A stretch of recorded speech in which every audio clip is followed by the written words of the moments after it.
All right, ladies and gentlemen, welcome back to the channel. Some big developments are happening as we speak.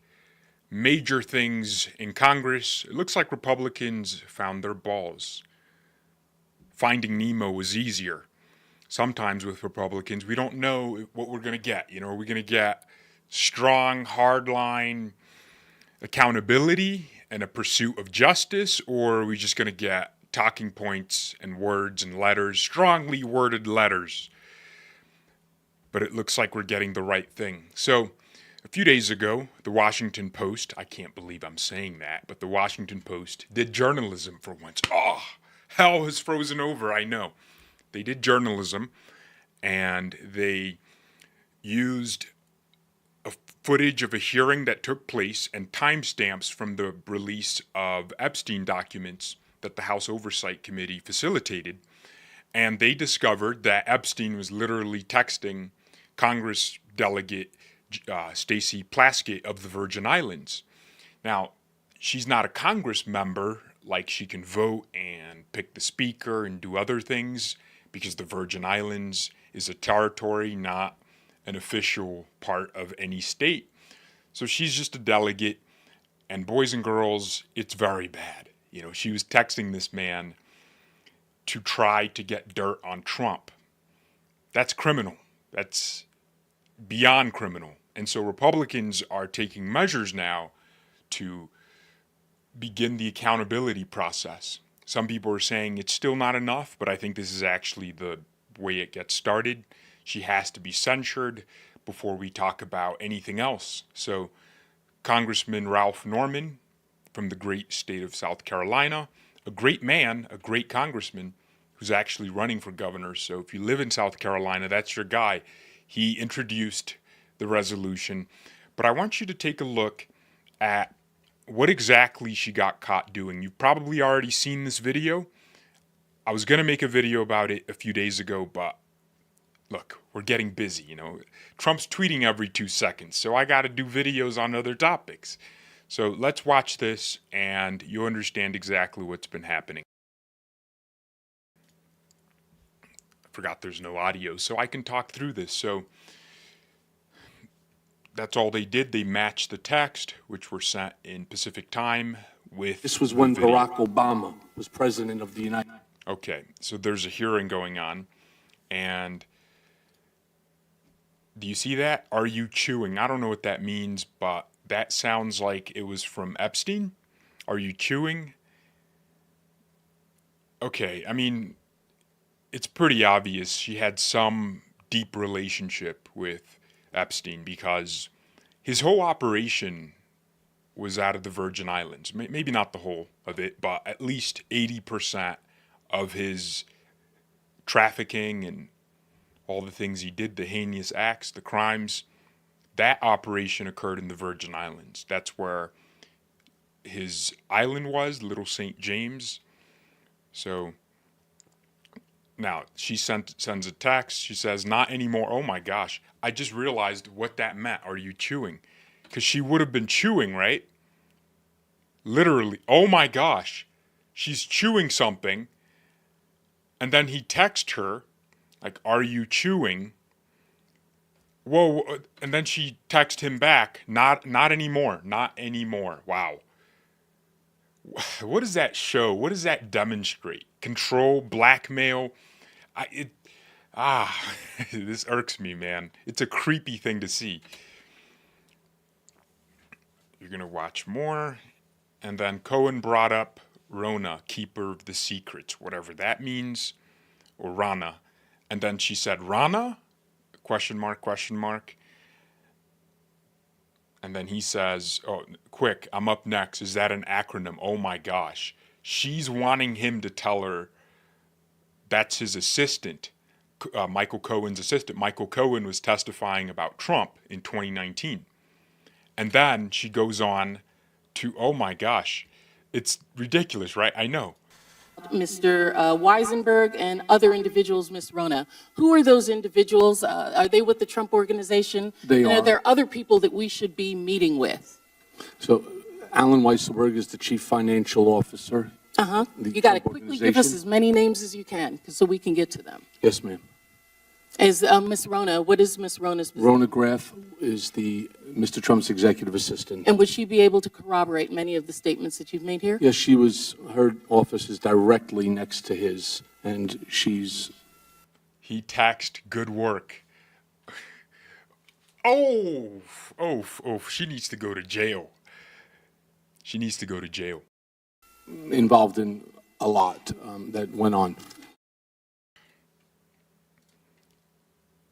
Yeah, that's our country, ladies and gentlemen.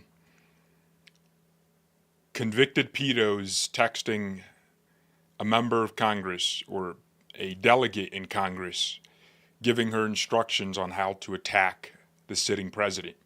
It's interesting because Democrats this week have been trying to draw this criminal connection between Trump and Epstein, which doesn't exist. They certainly had a connection of some sort. It was not criminal, though.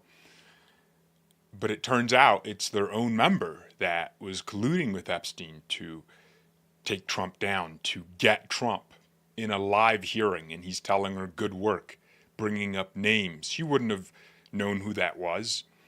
So Congressman Ralph Norman then introduced House Resolution 888 to censure Plaskett for her personal relationship and to remove her from the House Committee of Intelligence. That's a very important thing. This is the first step to officially going any step further, right? You have to actually censure and have it on the record that the Congress rejects her actions. So here is Ralph Norman. Resolution 888, censoring and condemning Delegate Stacey Plaskett and removing her from the House Permanent Select Committee on Intelligence for conduct that reflects the discredibility on the House of Representatives for colluding with convicted felon and offender Jeffrey Epstein during a congressional hearing. Whereas Stacey Plaskett, the delegate representing the United States Virgin Islands in the House of Representatives, inappropriately coordinated in real time with convicted sex offender Jeffrey Epstein in a congressional hearing in February of 2019. Whereas Delegate Plaskett was actively coached by Epstein during the hearing, receiving instructions on specific lines of questioning, and was congratulated after the message by Mr. Epstein, good work. Whereas Jeffrey Epstein, the Speaker of the House is not in order. Wow. Okay. So essentially Democrats are screaming. But, ladies and gentlemen, they introduced like a counter thing saying, let's block this vote. So on motion to refer, and the House voted to quash that Democrat effort to prevent this resolution 888 from going before the House floor. So the motion to stop the motion has been quashed, and you can see Republicans voted against quashing the motion to quash or to censure and remove Plaskett from her committee assignments. So this is pretty good. Here is, what is this guy's name? He's, okay, Speaker Moore. Okay, so then Congressman Moore from North Carolina delivering that vote. On this vote, the ayes are 213 and the noes are 214. The motion is not adopted. Without objection, the motion to reconsider is laid on the table. There we go. Perfect. So that happened in like the last, 3 hours, 4 hours? So things are moving fast, which means we're going to get a vote in the next few days. So here's my first memory of Stacey Plaskett. When I was reporting on the speaker debate, who's going to be speaker, she actually got up and disrupted the whole House because she was pissed and annoyed that the Virgin Islands didn't get a say on who gets to be speaker, because it's a territory, not a fully incorporated part of the country. For what purpose does the gentlelady from the Virgin Islands seek recognition? Speaker, I have a parliamentary inquiry. I note that the names of the representatives from the Americas Samoa, Guam, Northern Mariana, Puerto Rico, the Virgin Islands, and the District of Columbia were not called, representing collectively 4 million Americans. Of course, the moment Democrats end the filibuster, they are going to make those areas states. Do not be surprised if the Virgin Islands become a state. I'm curious, what's the population of the Virgin Islands? Okay, are we looking at like 30,000 people? No, 87,000 people. So it's actually decreasing. Looks like it went up and then it's decreasing in the last 3 years or so. But yeah, about less than 100,000 people there, or just about. Yeah, it's not like, 700,000 people. Like, members of Congress represent, something like 750,000 people in their districts. The only states or members who aren't representing exactly 700,000 people are members in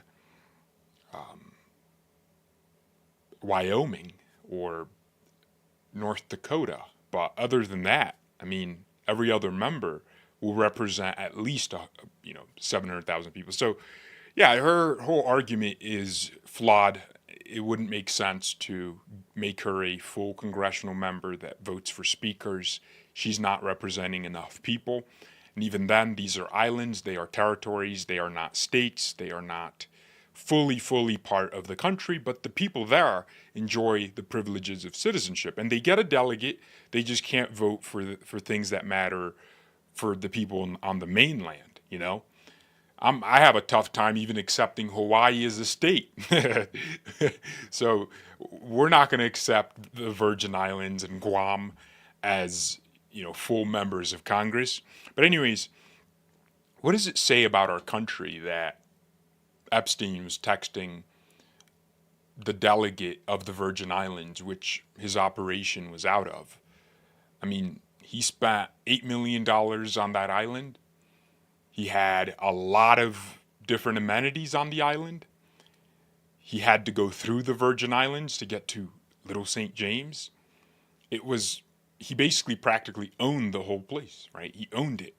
He had more than one island, actually. He had other areas, and he had a home, he had all these things, and his operation went on for years. Let me ask you guys this.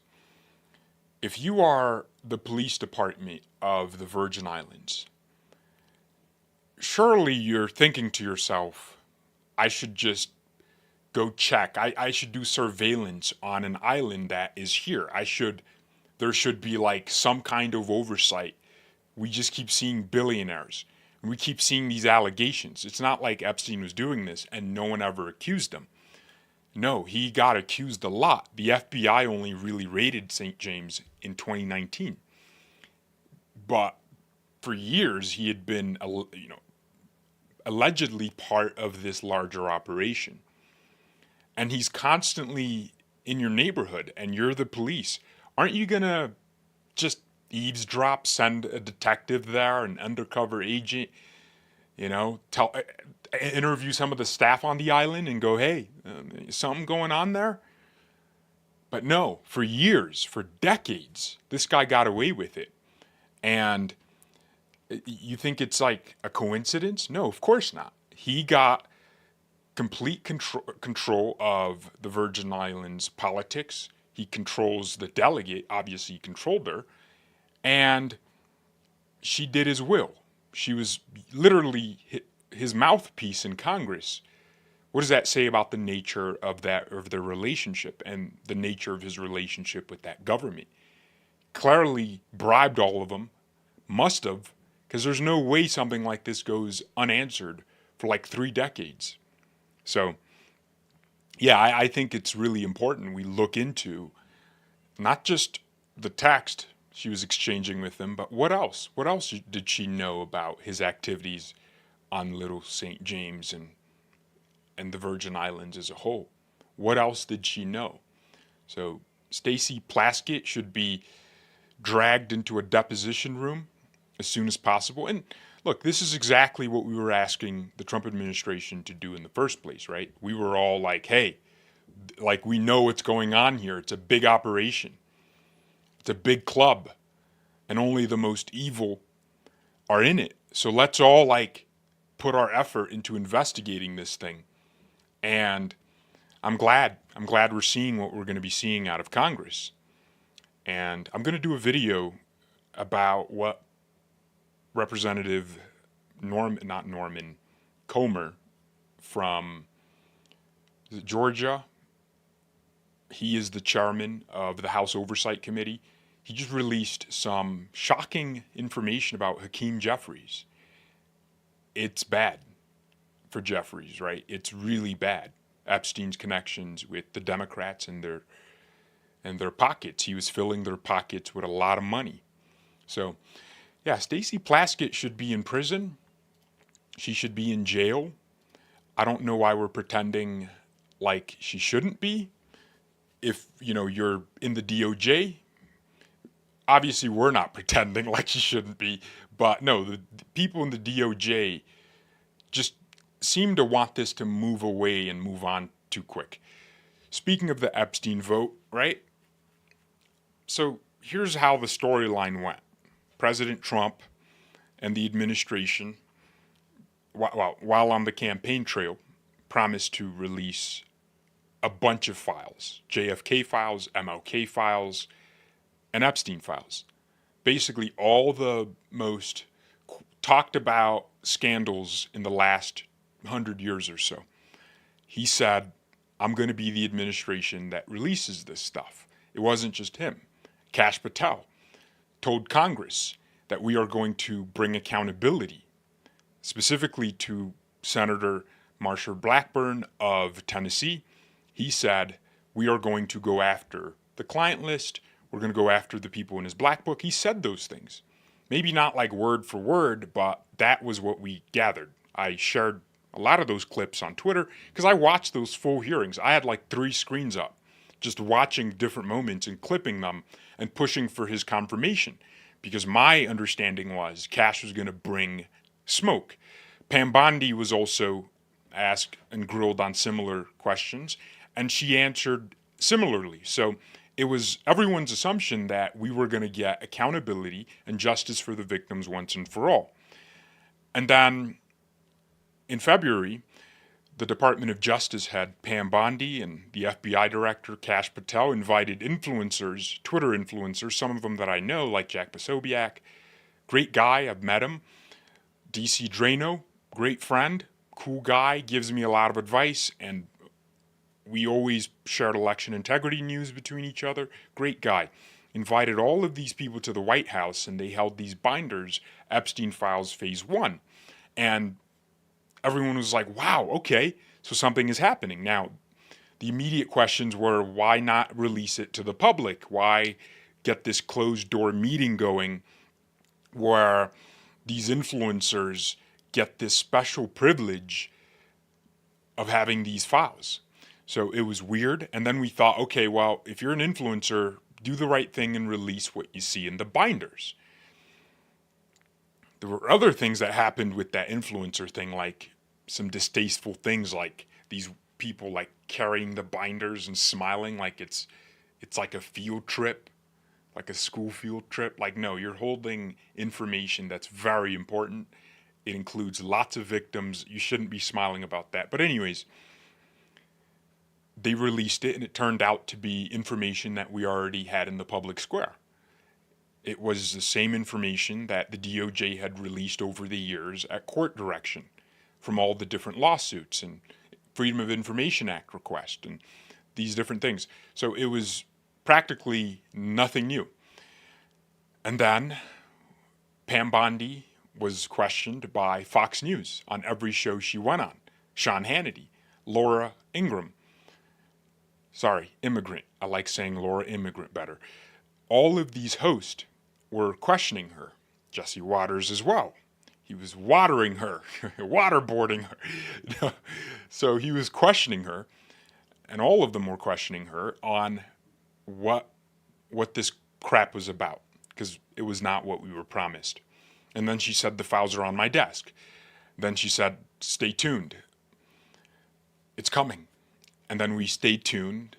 And then she said, it's coming next week, Wednesday. And then we stayed tuned next week, Wednesday.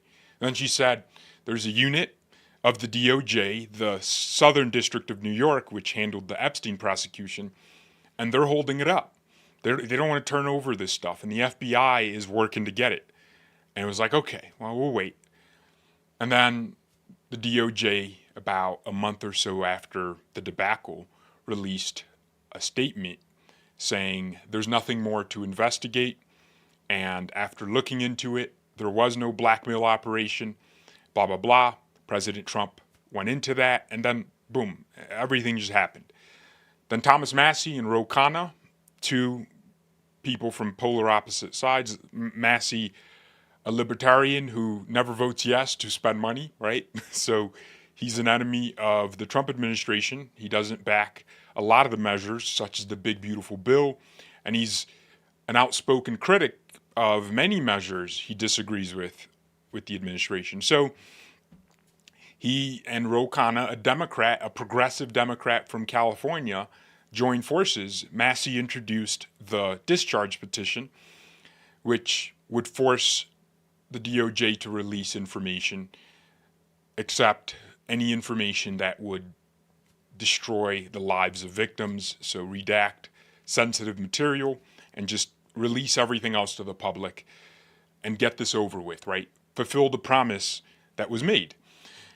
And Massie was under tremendous pressure, right? So from House leadership, Mike Johnson did not want it to succeed. So much so there was like a Democrat that was going to sign it on.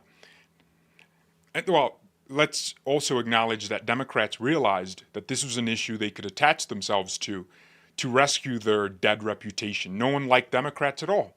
And then they full on went all in on the Epstein thing, and they just attached themselves to this populist issue that rebuilt their image within the normies, because for the most part, people did not like Democrats at all. Even now, still very, very low. Who's calling me? So, anyways, all that happens. You know, there's tremendous pressure on Massie. It takes weeks. A few Republicans like Lauren Boebert, Marjorie Taylor Greene, Nancy Mace sign on to the discharge petition. All the Democrats do. And there's like one more vote that's needed. And there's this congresswoman from Arizona who had not been sworn in. And the expectation was after she got sworn in, she would sign the discharge petition. And then it would force a vote on the House floor on the release and on advancing Massie's bill. And there was a huge delay about her swearing in. And then she finally got sworn in. The House came back into session after the shutdown. And then this happened. The discharge petition got the 218 votes necessary. And then it was obvious that we were going to get a vote. And it was like, okay, cool. And then the night or the eve of the vote, a few days before, the president says, actually, release it. Republicans should vote in favor of it. The expectation was that 100 Republicans were going to vote in favor, because it's political suicide to not vote in favor of something like this. It's like ammunition for the left, because they're going to use it against you when you campaign in your districts. They're going to say, you're the guy that didn't vote to protect and, you know, give these victims the justice they deserve, finally. So Republicans all voted today with the Democrats, except Higgins. Yeah, he came up with some stupid excuse. He said, I want to protect the victims, and I don't want their names out there. And it's like, hold on, Neil Johnson's calling me. Hey, Neil, I'm live right now. You're live? Yeah. Never mind. I was going to ask your opinion on something. Okay. All right, bye-bye. Bye. how you know Neil doesn't watch the channel. He doesn't know I'm live. Okay, so yeah, I don't know if he called me twice or someone else called me twice, but I just wanted to answer that just in case. Well, anyways, where was I? So yeah, the petition passed. Well, Higgins said, oh, like, if he voted for it, it would mean the victims' names would be released and sensitive information would come out. It's like, it literally is a condition to redact, things like that and not show objectionable material. That was kind of a big point. So I don't know why that excuse is even in his mind. There's a reason only one guy voted against it and everyone else did. And then the speaker said releasing the files, I think he said it this morning or last night, he said releasing this would put national security in jeopardy. And I don't care, okay? We don't care anymore. We just want to see it. We want to know which of our billionaires are on that list. We want to know. And we don't care who it embarrasses, right? Democrats in the House, well, actually not just Democrats, but the House Oversight Committee led by James Comer of Georgia, they already released thousands of documents where Trump was talked about by Epstein, whether it was him answering questions about his relationship with Trump behind the scenes. All of these things happened. So I don't think it matters one bit to me what else comes out in there, right? They already released everything that mentioned Trump. That was the Democrats' endgame. And now let's release the rest. Let's show everybody, because Trump is not implicated criminally. If he was, Merrick Garland would have literally found any criminal implications of Trump with Epstein, and instead of coming up with these BS cases like, you overevaluated the value of your properties, you hush money, let's upgrade that from a misdemeanor to a felony. Oh, Fannie Willis with her bald, black melanin boyfriend. Yeah, let's 1,000 G's Willis. Can you imagine what kind of ghetto district attorney? She said a G. Just say $1,000. Don't say a G. That's so ghetto. Anyways, all these cases could have been avoided, and they could have just gone with whatever criminal evidence they had against Trump connecting him with Epstein. But they don't have any, which is why they had to settle for these, stupid cases, which all got thrown out, and they lost bigly. They tried to kick him off the ballot, and it failed drastically, even in states that were blue. But anyways, this is how we got to this point, and now that discharge petition has passed the House. What does that mean? It goes into the Senate, where no amendments are expected to be made, and then it will go to the president's desk, where the president is expected to sign. A reporter asked Trump, because he can just release this. Like, he could have just ordered the DOJ to do this from the very beginning. They asked him, like, why wait for the bill to come to your desk? And I actually thought it was a good question. Why not just release them now?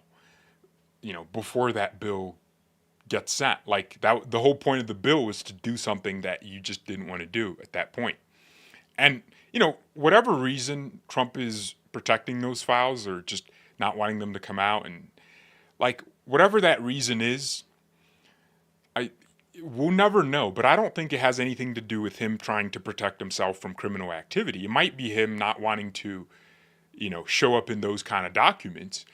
Because, from the ones we already see, Epstein talks about him a lot, and it would make sense. Like, they had a relationship at some point, which I don't believe was criminal, and there's no evidence to suggest it was criminal ever. They were billionaires living in the same city and would have run in the same circles, right? So, of course, Epstein would mention Trump. Plus, Trump was president of the United States while Epstein was still active. Remember, this guy, well, I don't know if he committed suicide, but the thing that happened to him in that jail happened in 2020 maybe? Or yeah, it was 2019, because 2020 was COVID, and that's all I remember 2020 for. So I remember 2019 was Epstein, and then COVID. So, Trump was president for years, and Epstein like we see in those Texas exchanges with Stacey Plaskett, was being asked from all sides about Trump, being asked for dirt on Trump. So it's not like Epstein didn't know who Trump was, right? So his name will show up, but I don't think it shows up at all criminally, because if it did, the obvious would have happened. So maybe it's just he didn't want to have his name out there. So I think that's a less plausible explanation. The more plausible explanation is he knows that a lot of people are going to be on there, and those people are going to be in positions of power and also foreign influence, foreign involvement. So all these different angles, but we'll never really know. And the truth is, because of the debacle with the DOJ and the FBI and all the things that went on, because of that whole thing, when these files come out, people are still going to be like, but can we trust that you released the full thing? Because of the whole debacle. And that's kind of annoying, right? It's like, even when they come out, it's going to be like, they're not real. Like, people are going to say that. So, and I guess the administration brought that on themselves. That is the nature of politics. And Trump's hope is they come out and then people move on and can go on to talking about affordability and the economy. True. But this is one of those underlying issues in this country. It's not going to go away. Like, when those things come out and we see different names on there that we hadn't seen before, like we know Bill Gates, Bill Clinton, all these people, like we know they're on there. But once we see different names, we're going to want justice. Like, once we see at least the confirmation of the names we already have, we're going to want justice. We're going to be calling for that. And that's going to become the next point. Like, who's going to bring justice? Who's going to bring a thorough new investigation? But anyways, we'll see. We'll see what happens. The president met with the Crown Prince of Saudi Arabia, Mohammed bin Salman. It was an interesting meeting where both men had to answer questions from reporters. I just have to say, look, I like that we have the First Amendment. That's what separates us from, I don't know, Yemen. Well, one of the many things that separates us from Yemeni society. But sometimes I just want these reporters to get a muzzle. I just want to chill their speech. I want to turn into YouTube against me a few years ago and censor them. That's what I want to do. Because what do you mean you have a crown prince of Saudi Arabia in the country where they're talking about the United States selling F-35s, which is billions of dollars in purchases of American products, like the F-35 is our product. What do you mean you're going to hear the president and the Crown Prince of Saudi Arabia talking about the economy in Saudi Arabia moving their investment in U.S. industry from $600 billion previously committed in January or February, whenever Trump visited the Gulf states, and now moving that up to $1 trillion? What do you mean you're going to be talking about questions about, like, some journalist that he supposedly, had deleted from life?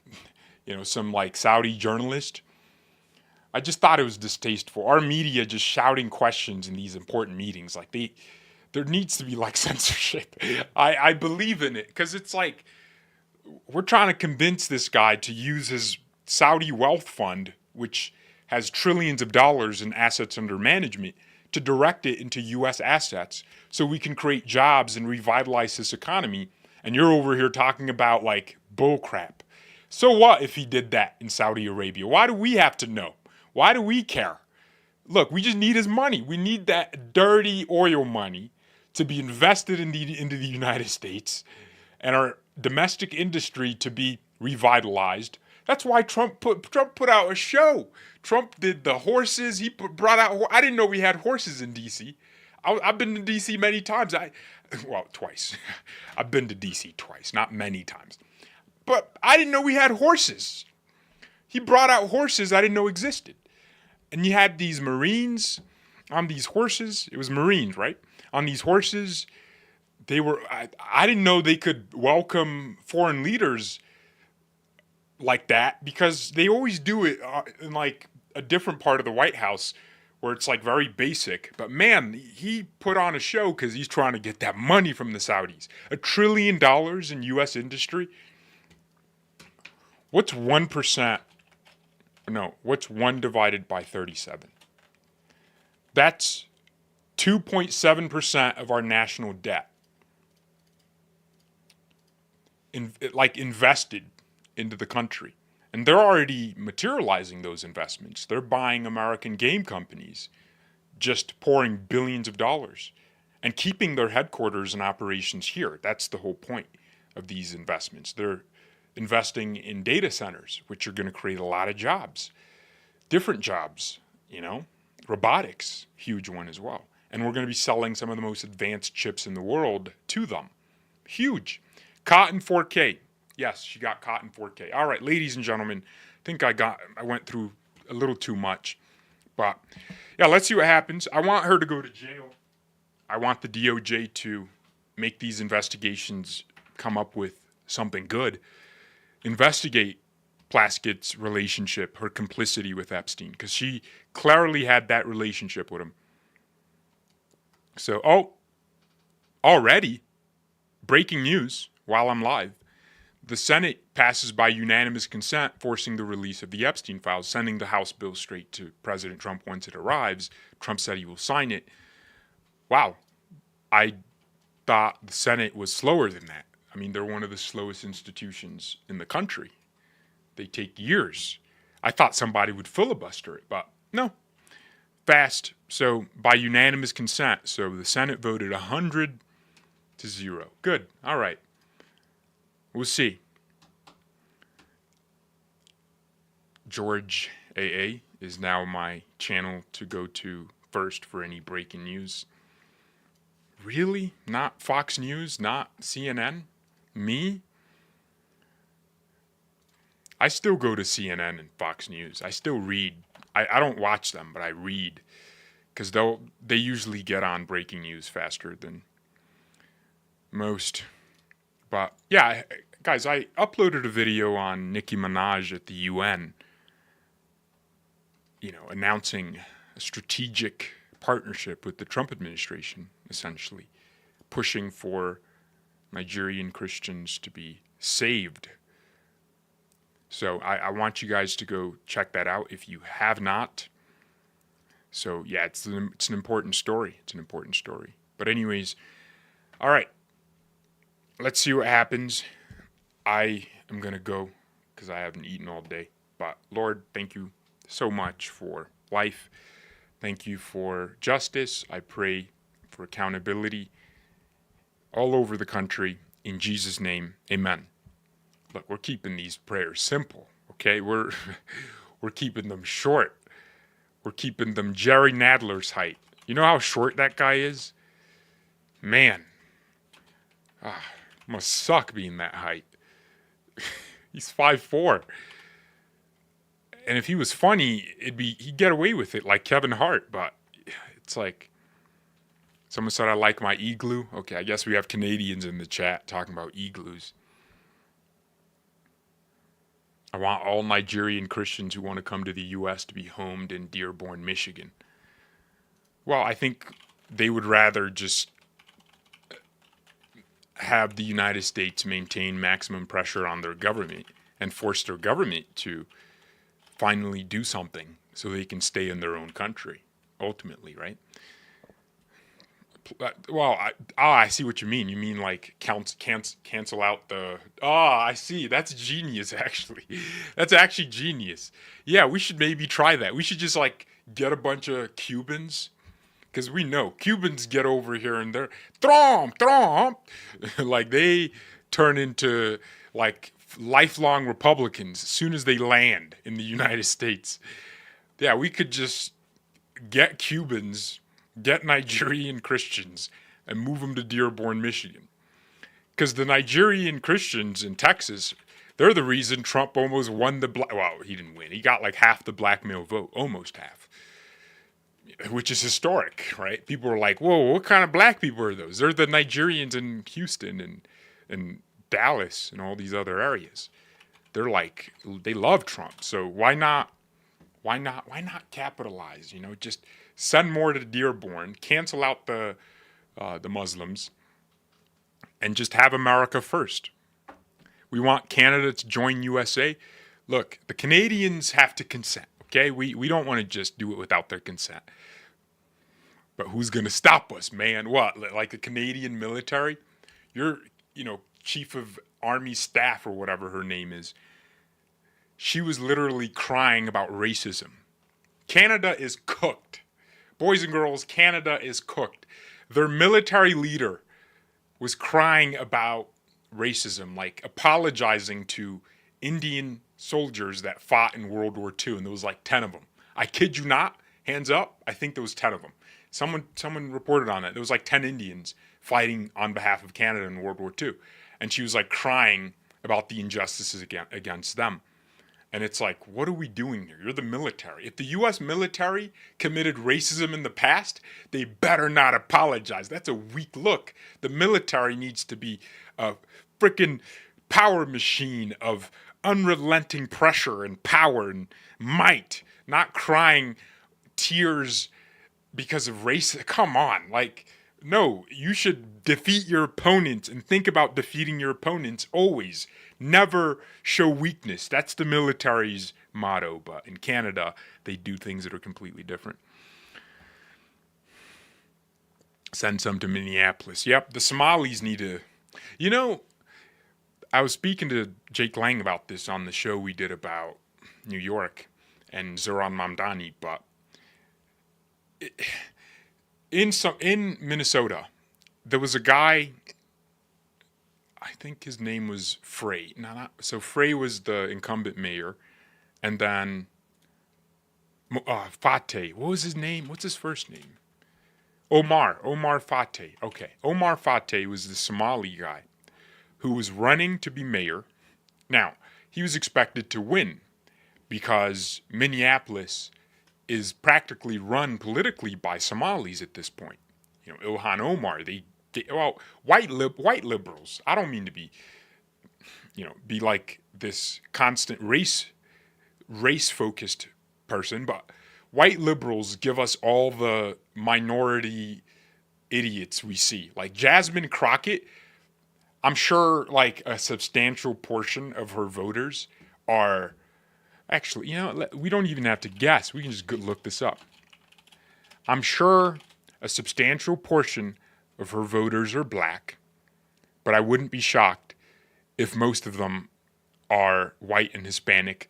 Well, in this case, the majority are black. Never mind. Okay, who am I going to... No, look, when you go to most districts where you got a black liberal who's running them, who's just ghetto and dumb, doesn't know politics, and if you just think about the stereotypical black liberal, they're elected for the most part by white liberals, and they give us people like Ilhan Omar. If white liberals voted differently, we wouldn't have Ilhan Omar, because there aren't that many Somalis in Minneapolis. It's just they vote as a block, as a unit. But the people who really control power are the white liberals in a lot of these cities. But anyways, I think, so with Omar Fateh, right? Fateh, and then Jacob Frey. Okay. The reason he lost in Minneapolis was not because people rejected him for Jacob Frey, the mayor. It's because he comes from a minority tribe in Somalia. Or it might be the other way around, a majority tribe. He comes from a tribe where the same tribe Ilhan Omar comes from. So think about this. Let's not even call it a tribe, a different clan, right? So within Somalia, he comes from a different clan, and the majority or big portion of the voting base in Minneapolis comes from the opposite, rival clan.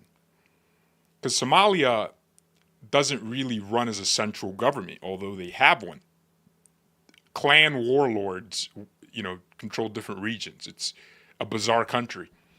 So They literally brought their clan warfare to the United. Like, think about that. Think about how insane that is. They brought clan warfare from Somalia to the United States, and their ethnic or clan divisions are now Americanized. Like, they brought it here. Like, why? You escaped Somalia for whatever reason to come for a better life, and you're bringing the things that made Somalia to America. Like, how could you do that? But I just wanted to let you guys know, like, that's what we're dealing with. But anyways, goodbye.